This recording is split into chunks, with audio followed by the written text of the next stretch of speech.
아멘. 오늘 말씀의 제목은 순종만이 사는 길이다라는 말씀의 제목이 되겠습니다.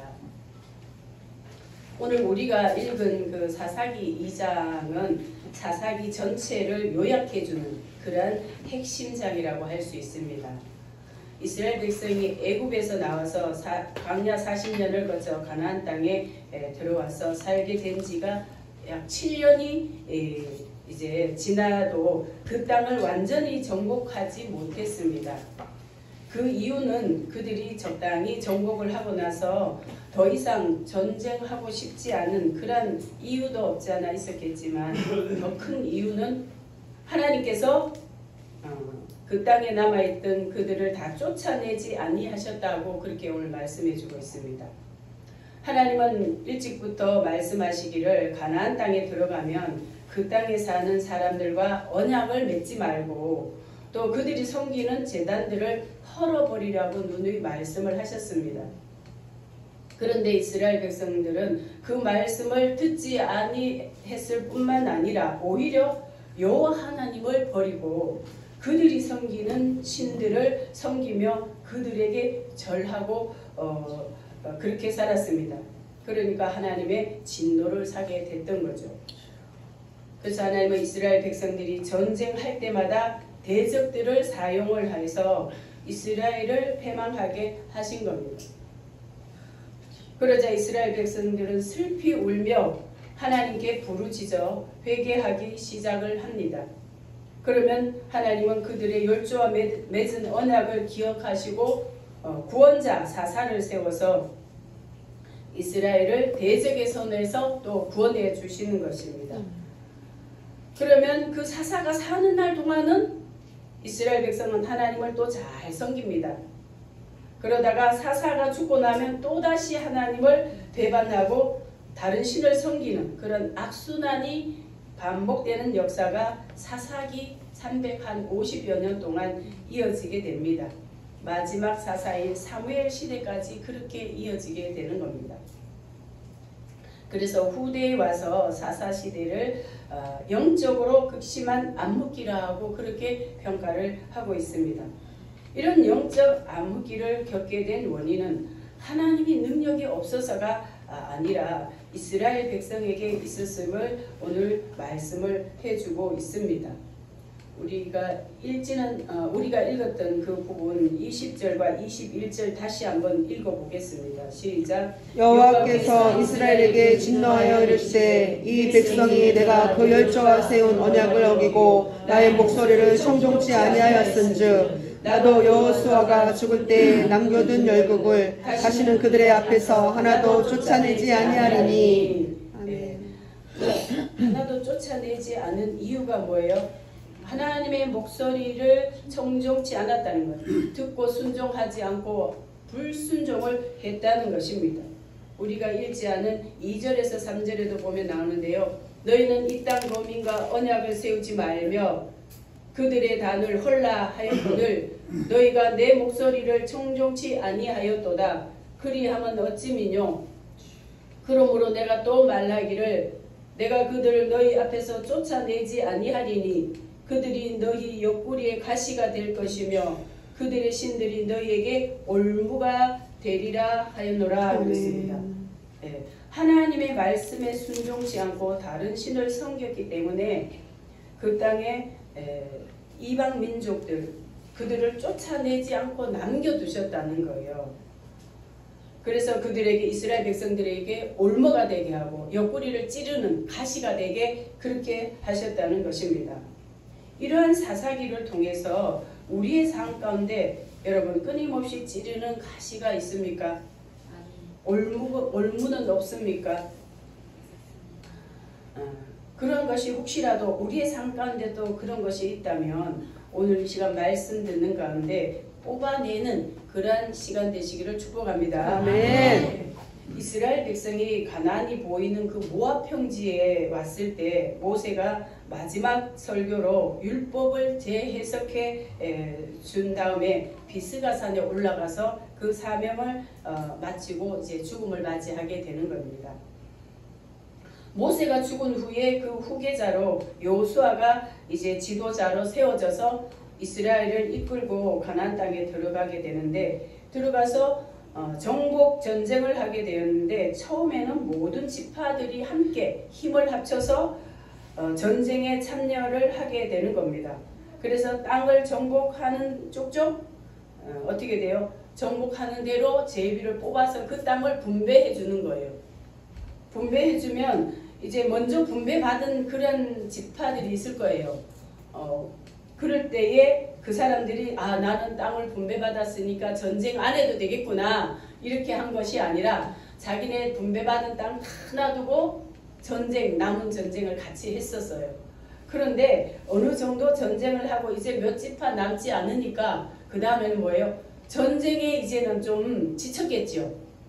지치고 이제 얼마 남지 않았으니까 저것쯤이야. 니들이 그냥 정복해서 그리고 그 땅 차지해, 이런 어떤 생각이 있었던 겁니다. 그리고 이제 그 먼저 지파들이 땅을 분배받은 그 땅에도 완전히 100% 다 정복한 건 아니에요. 부분적으로 남아있는 그 원주민들이 좀 있었어요. 그런데 하나님께서 그들을 다 쫓아내지 않은 이유가 있다고 오늘 말씀하고 계시잖아요. 그 이유가 바로 하나님의 말씀에 순종하지 않은 이스라엘 백성들의 그 근성을 하나님이 보신 거예요. 그렇게 해서 한 7년 정도가 갈 때까지 완전히 정복하지 못하고 있었는데, 여호수아는 이제 나이가 많아서 지도자가 이제 죽게 됩니다. 110세의 나이로 그가 죽게 되고 그 다음 세대가 일어나게 되는데, 여호수아만 죽는 것이 아니라 여호수아 세대 같은 세대 사람들, 비슷한 사람들도 다 죽게 되겠죠. 그러니까 그 다음 세대가 일어나는데 그들이 이제 어른이 된 거예요. 이제 나라의 주역들이 된 겁니다. 그런데 그들은 달랐다 그랬어요. 어떻게 달랐는지 우리 10절과 11절 우리 같이 한번 읽어보겠습니다. 시작. 그 세대 사람도 다 그 열조에게로 돌아갔고 그 후에 일어난 다른 세대는 여호와를 알지 못하며 여호와께서 이스라엘을 위하여 행하신 일도 알지 못하였더라. 이스라엘 자손이 여호와의 목전에 악을 행하여 바알들을 섬기며. 여호수아 시대의 사람들, 또 그때의 여호수아 외에 지도자들, 장로들, 그런 사람들이 이제 다 죽고 나니까 그 다음 세대 사람들이 이제 다 성장을 했는데, 그 이전 세대 여호수아 세대와 달랐다는 거예요. 그들은 쉽게 뭐예요? 쉽게 그 땅에 살고 있던 원주민들과 동화가 되어진 겁니다. 그래서 그들이 섬기는 그 신들을 섬기기 시작을 한 것입니다. 13절 우리 같이 한번 읽어보겠습니다. 시작. 곧 그들이 여호와를 버리고 바알과 아스다롯을 섬겼으므로.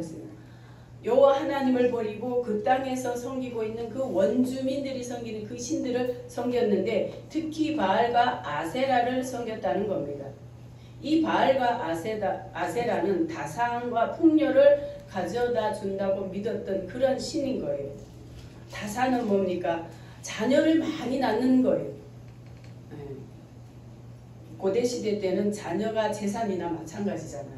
자녀 많이 낳으면 하나님의 축복을 많이 받았다고 생각하고 있고, 우리나라 같은 경우에도 자손이 번창한 거 축복 중에 복으로 그렇게 꼽지 않았습니까? 그 다음에 가축도 다산을 한다는 거예요. 가축도 새끼들을 많이 낳아서 자연이 뭐가 되겠어요? 부하게 되겠죠. 또 아세라 씨는 비를 적당히 내려서 농산물도 열매를 많이 맺어서 풍요를 가져다 준다라고 그렇게 믿었기 때문에 이들은 쉽게 그 신들을 섬기게 된 것입니다. 이 외에도 더 그들이 미혹을 받았던 것은, 아세라 숭배는 신전에서 그 제사 그 과정의 끝에 가면은 신창들과 함께 음란 행위를 하는 그런 제사가 있었던 거예요. 여러분, 이런 것들이 바로 인간이 욕망하는 것을 다 채워줄 것 같은 그런 어떤 생각이 들었던 겁니다. 이는 오늘날을 살고 있는 그런 사람들도 마찬가지 아닙니까?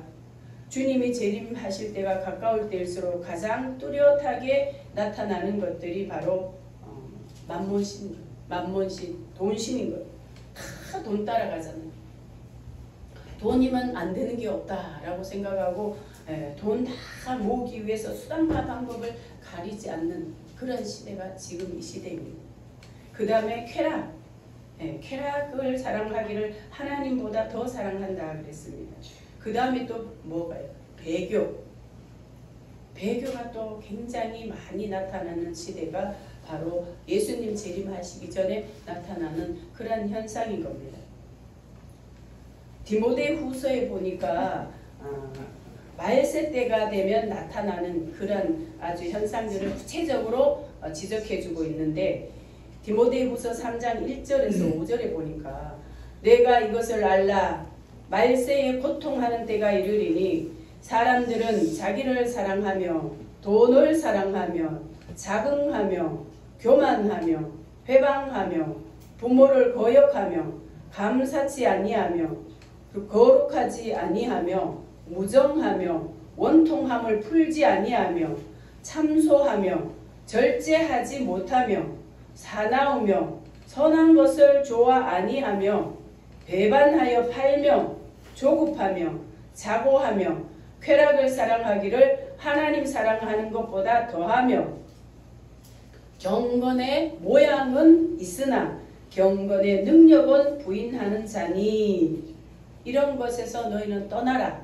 그렇게 말씀하고 있습니다. 아멘. 예수님은 또 누가복음 18장 8절에서 내가 올 때는 뭐예요? 예수님 그때 계실 때잖아요. 근데 내가 올 때는 언제요? 재림하실 때를 말씀하시는 거예요. 재림하실 때가 되면은 그때가 되면은 믿음을 찾아보기가 어렵다는 거예요. 진정한 믿음을 찾아보기가 어렵다는 거예요. 구원받을 믿음을 찾아보기가 어렵다는 거예요. 경건의 모양은 있으나 경건의 능력은 부인한다는 거예요. 모양은 다 갖춰요. 한국교회 얼마나 큽니까?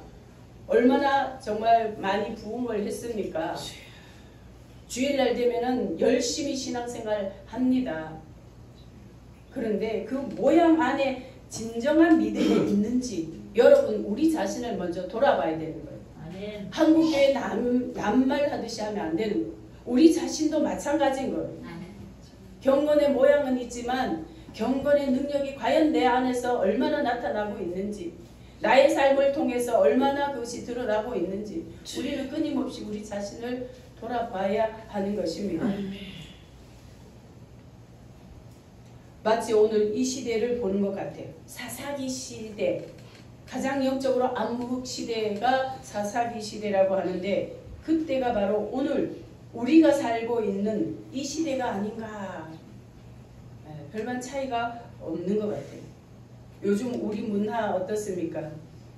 믿는 성도들조차도 세상 문화에 알게 모르게 젖어들기 쉬운 문화가 오늘 우리가 사는 문화인 것입니다. 그렇다고 이 문화를 등지고 살 수도 없는 거예요. 또 적당히 그것을 우리가 이 문화를 적당히 뭐예요? 누릴 거는 누리고 버릴 거는 버리고 이렇게 살아야 되는데 이게 쉽지가 않은 거예요. 말씀에 우리가 기초가 없으면 어려운 겁니다. 말씀에 우리가 바로 서 있지 않고 하나님의 성령으로 인도함을 받지 않으면 정말 어려운 거예요. 종이 한 장 차이. 믿음과 불신은 여러분 엄청나게 큰 것 같으죠. 물론 엄청나게 큰 부분도 없지 않아 있지만 종이 한 장 차일 때가 많이 있습니다. 그래서 우리 믿는 사람들이 그것을 잘 분별하지 못하면 그러면 그 경건의 모양은 있지만 능력을 상실해 버릴 수가 있는 거예요.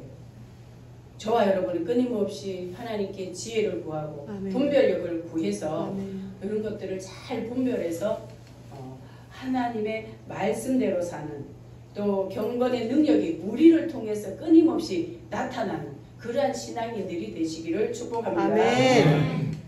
한국에 기독교가 처음 들어왔을 때 우리나라 종교 형태는 주로 유교, 불교 그리고 도교의 영향을 받은 그 다신교적 성격이 많이 있었습니다. 이 다신교적 성격은 바로 민간신앙이라고도 하는데요. 샤머니즘, 그러니까 무속신앙이죠. 이런 것들이 여러 가지가 혼합이 되어서 마을신, 산신, 조상신 뭐 이런 것들을 섬기는 그런 민간신앙이 활발했었습니다. 그 가운데 어렸을 때 많이 보았던 게 굿, 전보고, 부적 붙이고 또 뭐가 있었죠? 뭐 아무튼 집안에서도 개인 집안에서도 그런 거 많이 했던 것 같아요. 무슨 밥에다가 물 섞고 뭐 또 북어 대가리 뭐 갖다 놓고 해가지고 섞어서 뭐 갖다가 저기 밖에다가 뭐 해놓고 또 칼을 거꾸로 이렇게 꼽아 놓고 뭐 이런 거 저도 어렸을 때 봤거든요. 이러한 그 종교적인 그 혼탁한 그런 시대였습니다. 그럼에도 불구하고 우리 기독교가 들어와서 기독교 역사 한 100여 년 지난 다음에 기독교 그 역사는 세계 어느 나라에서도 찾아볼 수 없는 그런 놀라운 그런 이제 선교의 이제 꽃을 피우게 된 게 우리나라인 겁니다. 아멘. 영적 많은 부흥 성장을 이루었습니다. 제가 어렸을 때만 해도 농번기 하면은 사람들이 정말 그 일하기 바쁘잖아요. 농사 짓기 바쁘잖아요. 요즘은 기계로 하기 때문에 기계로 쫙 해놓고 나면 또 한가한 시간이 있는 것 같아요. 그런데 우리 어렸을 때는 그렇지 않았어요. 전부 손으로 하고 기계가 없었기 때문에 끊임없이 일을 해도 부족한 그런 시대였습니다. 그런데도 불구하고 우리 동네에 교회가 하나 있었는데 저 멀리 산에서 사는 그런 사람들도 다 오는 거예요. 주일날. 가족들이 다 같이 와요. 대표로 오는 가족 없어요. 다 같이 와가지고 예배 드리고 그리고 예배 드리고 나면 뭐 그때는 뭐 식사가 없는 거예요. 빨리 또 가서 또 걸어 다니잖아요. 요즘은 차라도 있지요. 네, 걸어서 그냥 1시간 보통 1시간 이상 되는데도 걸어 다니는 것 같아요. 그래서 가서 점심 먹고 일 좀 하다가 저녁이 되면 또 와요. 또 와서 저녁 예배 드리고 그렇게 가는 그런 모습을 보았습니다. 부흥 집회가 열리면 월요일부터 금요일까지 부흥 집회가 계속 되는 거예요. 그런데도 빠지지 않습니다. 한 동네에 어느 한 교회가 부흥 집회를 하면 그 지역에 있는 교회 성도들이 은혜를 받기 위해서 막 모여드는 거예요. 모여들면 가서 참여하기 위해서 들어가면 기존에 있던 교회 성도들은 좀 큰 교회 같은 경우에는 그래도 좀 그때도 이렇게 앉는 데가 있었던 것 같아요. 제가 갔던 그 교회는. 그런데 다른 이웃에서 온 성도들은 의자에 못 앉아요. 그럼 어디에 앉아요? 가만히 깔고 사이사이 앉는 거예요. 막 이 강대상 밑에도 가만히 깔고 앉고 그 쪼그리고 앉아가지고 몇 시간씩 그 집회가 이어지는데도 그래도 앉아서 너무 힘들고 하면 또 꼭꼭꼭꼭 하다가 그 다음에 또 정신 차려서 또 은혜스러운 말씀하면 또 정신 차려서 듣고 시간 오래 했어요. 기본이 한 2시간씩 집회를 했던 것 같아요. 그런데도 그 좁은 데 앉아가지고 그 말씀 듣겠다고 오는 거예요. 여러분 그러한 열심, 특심한 마음을 하나님이 보고 그냥 놔두셨을까요? 쏟아부어 주신 거예요. 아멘. 성령을 쏟아부어 주신 거예요. 아멘. 복의 복을 쏟아부어 주신 아멘. 거예요. 그래서 우리 한국교회가 짧은 기간 안에 크게 부흥하게 되고 그 많던 다신 여러 신들 얼마나 많았습니까? 그 당시에 제사 안 지낸 가정이 얼마나 될까요? 절에 안 다니는 가정 얼마나 될까요? 전보고 굿하고 부적 붙이지 않은 그런 사람들이 얼마나 될까요? 그럼에도 불구하고 하나님께서 그 하나님의 말씀 듣고 은혜 받기 위해서 그 멀리서 오고 힘들어도 참고 인내하고 말씀을 사모하니까 하나님께서 쏟아부어 주신 거예요. 말할 수 없는 은혜를 쏟아부어 주신 거예요. 아멘. 그래서 한국교회가 불과 100여 년 정도 됐을 때는 교회가 이 땅에 수만 개가 세워진 것입니다. 이런 하나님의 은혜를 받았던 그 세대가 지금 어떻습니까? 그 세대 분들 많이 가셨죠. 그리고 새로운 세대가 일어났습니다. 저도 어떻게 보면 새로운 세대의 시작 아니면 그 세대의 끝부분에 해당되지 않을까 그런 생각을 합니다. 80년대, 90년대가 되면서 하나님께서 그렇게 은혜를 사모하는 분들에게 성령의 은혜, 영적인 은혜와 축복도 주셨지만 물질적인 축복도 많이 주셨어요. 우리나라가 경제적으로 굉장히 많이 성장했습니다. 이렇게 생활이 부해지니까 성도들은 오히려 영적 상태는 어떻게 됐을까요? 침체기로 접어들었던 것입니다. 그게 점점 심화되면서 지금은 어떻습니까? 우리 한국교회 미래인 자녀 세대들은 말할 것이 없습니다. 오늘 말하고 있는 사사기 시대의 다른 세대들이 이제 맡게 되는 그런 영적 혼탁한 시대를 지금 이 시대가 맡고 있는 건 아닌가 그런 생각을 합니다. 요즘 작은 교회들 주일학교 중고등부가 사라진 지 오래되었고요. 청년부도 직장생활과 물질문화, 쾌락문화에 동화되어져서 진정한 믿음의 청년들을 찾아보기가 어려운 시대가 지금 이 시대인 겁니다. 쾌락문화 또 여러가지 청년들을 자극하고 유혹하는 그러한 문화가 완전히 이 땅을 덮고 있지 않습니까? 여호수아 이후 시대의 이스라엘 백성들의 모습을 지금 우리가 보고 있는 것 같은 그런 느낌이 드는 것입니다. 하나님을 알지 못하는, 직접 체험하지 않고 이론적으로만 듣고 하나님의 기적과 이적과 표적 또 하나님의 성령의 역사를 체험하지 못한 그런 세대가 일어나면서 상황이 완전히 달라지게 된 것입니다. 사사기서 마지막 장 마지막 절에 사사기서를 이렇게 평가를 해주고 있습니다. 그때에 이스라엘에 왕이 없으므로 사람이 각각 그 소견에 옳은 대로 행하였더라. 이렇게 한 구절에 사사기서를 평가를 해주고 있는 겁니다.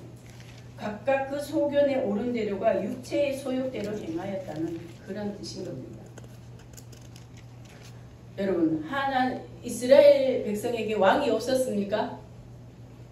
만왕의 왕이시오 만주의 주이신 하나님이 이스라엘 백성의 왕이었던 겁니다. 그들의 왕이었어요. 그런데 그들은 보이는 인간 왕이 없기 때문에 왕이 없다고 생각을 하고 각각 자신의 생각에 좋은 대로, 육체가 원하는 대로, 생각이 원하는 대로 문화가 접해 들어오는 그 신들을 무책임하게 다 받아들이게 된 것입니다. 하나님은 이런 이스라엘 백성들을 향해 하나님께로 돌아오게 하시기 위해서 급처방을 내리셨어요. 그 처방이 뭐라고요? 그 처방이 바로 이방 족속을 쫓아내지 않겠다는 겁니다. 이방 민족, 그러니까 그 땅에 남아있던 원주민들, 그들을 남겨두어서, 쫓아내지 않고 남겨두어서 이스라엘 백성들을 올무에 걸리게 하고 그들의 옆구리를 찌르게 하는 가시가 되게 하시겠다는 거예요. 주로 이스라엘 백성들을 괴롭혔던 족속이 모압, 암몬, 블레셋, 가나안 원 족속, 브리스, 여부스, 이 외에도 굉장히 많이 있어요. 근데 이들을 하나님께서 남겨두셔서 이스라엘 백성이 하나님을 떠나고 다른 신을 섬기면, 그러면 그 약해졌던 그들을 갑자기 부강시키는 거예요. 강하게 만들어서 이스라엘 백성들을 치게 하는 거예요. 그래서 이스라엘 백성들은 그때 전쟁 때가 되면 막 하나님께 부르짖고 나가서 싸우는 거예요. 하나님 다 아시는 거죠. 나가서 싸워야 철두철미하게 하나님께서 이제 실패하게 하는 겁니다. 그러면 이제 정신을 차리고 돌아와서 하나님께 회개를 하고 부르짖어 기도를 하는 거예요. 그러면 또 하나님께서 또 불쌍하니까, 내 백성이 불쌍하니까 회개를 하면 또 이제 그들의 기도를 들어주시고 사사를 세우는 거예요. 13명의 사사가 세워지게 되는데 그만큼 많은 기간 동안 이스라엘 백성이 타락을 하고 범죄하고 또 하나님께 부르짖고 이거를 반복을 했다는 겁니다.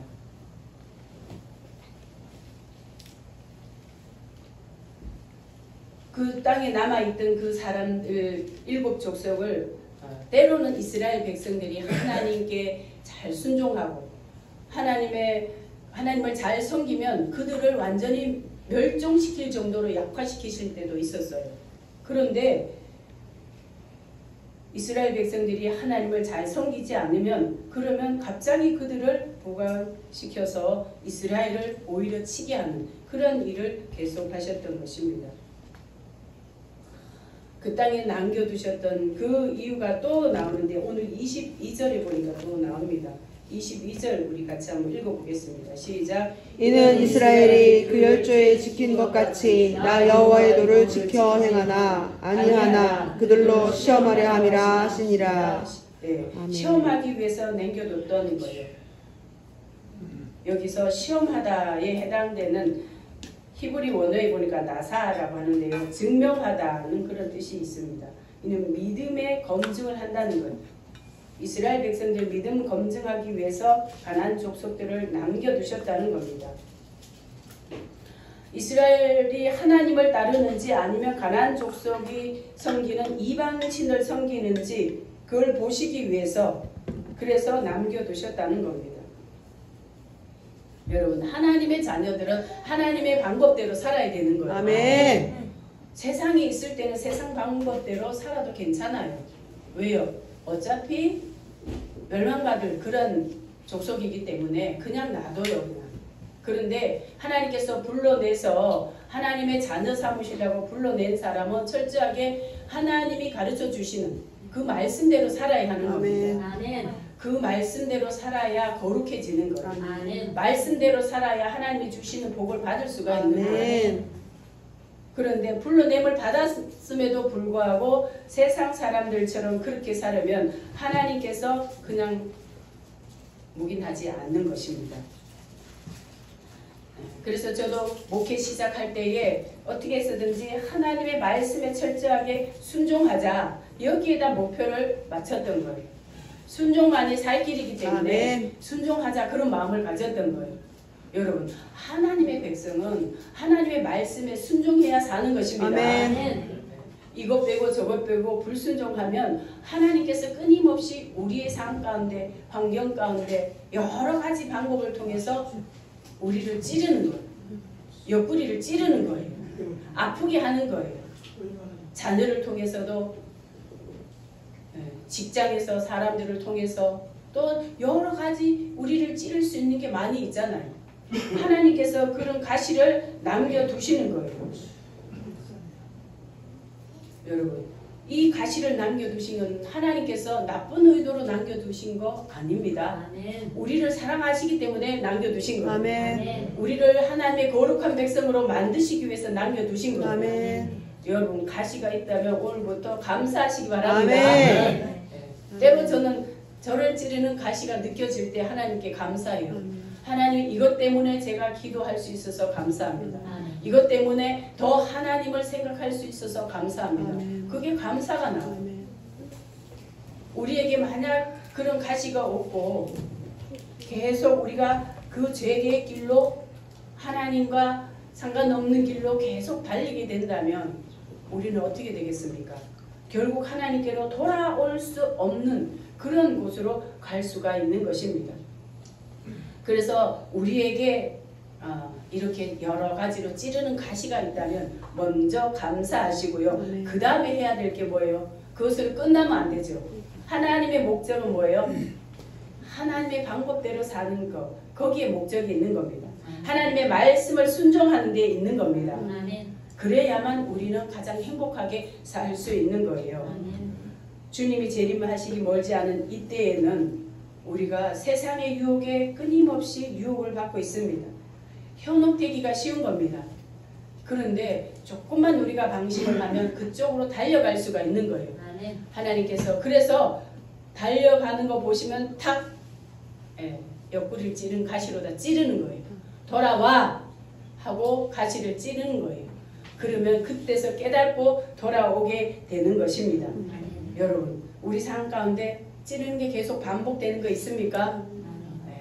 그런 게 있다면 여러분 하나님께 감사하시고 그 다음에는 그 가시를 찌르는 가시를 우리가 제거하기 위해서는 뭐라고요? 순종해야 되는 겁니다.